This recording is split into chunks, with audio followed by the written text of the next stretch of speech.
Shakas, aloha crafty friends, it's Maka from Makaz Home. I'm back today with day 7 and 8. With day 7 and 8 of our 24 Days of Christmas Secret Santa Swap hosted by Scrappy Tate here on YouTube.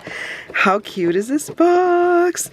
So this is day 7. Let's check it out.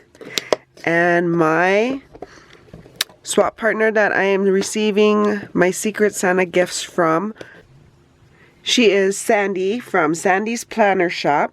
And so thank you so much, Sandy. So day 7. Oh my goodness, how cute is he? Look how cute this Nomi is. Oh, he is so adorable. So let's stick him right there. Oh, and how cute.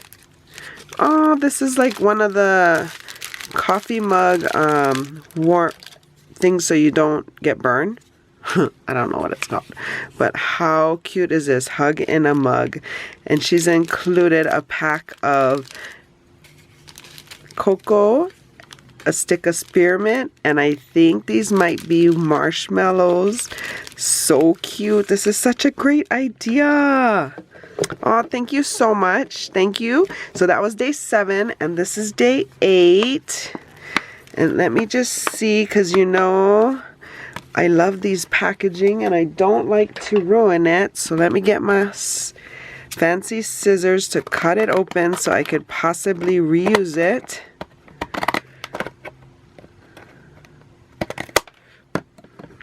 And might not have cut through the, let's see. Oh. Okay, it's coming, it's coming. Stay with me. There it is, there it is. Okay. There we go. And let's see. Oh, how cute. So day 8. I received these bows from Sandy, my Secret Santa. Oh, thank you so much. Thank you, thank you. So this was day 8. I appreciate it. Stay tuned to the end and I'll leave a link to the playlist. But for more videos like these, see here. And until my next video, shakas.